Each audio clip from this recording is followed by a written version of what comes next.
Hello everyone, I am Dr. Vineet Kaul, head and neck oncosurgeon in Gurugram, India, and today I want to talk about a particular procedure called oral composite resection.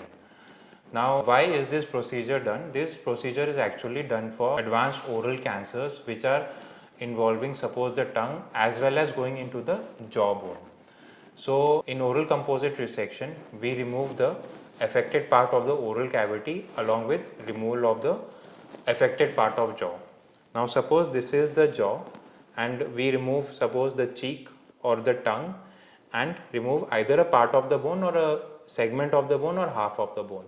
So, accordingly there are we can do either, as I mentioned, half of the bone means doing a hemimandibulectomy.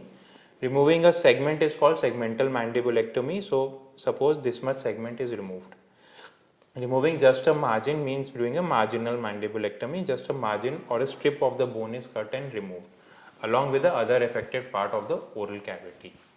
This procedure is very safe and you need not to worry about the recovery after surgery. Oral composite resection, talking also about reconstruction after oral composite resection, or the part of the oral cavity has been removed, we have to remake it or reconstruct it. So how do we remake it? We use either skin or from the forearm or skin and bone from the leg and make the new bone or the give lining to the inner part of the mouth to ensure that your speech and swallowing after surgery is normal. You can also expect a few small things like a feeding pipe into the nose, which helps to provide liquid diet to you for 10 to 15 days. Once the operated area is healed, in 15 days, the pipe is removed and oral feeds are resumed.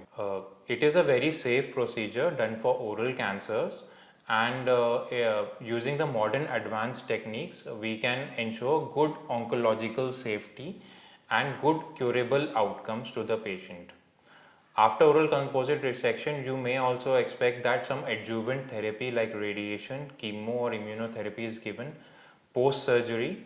This is generally given 4 weeks after surgery, and they generally go on for 6 weeks. Which of these therapies we give depends on the report of the biopsy after the surgery is done, and accordingly if there are some features we see under the microscope which are sinister or which are aggressive, then only we add these surgeries. Otherwise we don't need to. If there are some features which are sinister or aggressive, then only we have to add these therapies, otherwise we don't need to add. So that is our oral composite resection and oral cancer. So if you have any other queries or questions, you can leave your comments in the link given below. Thank you.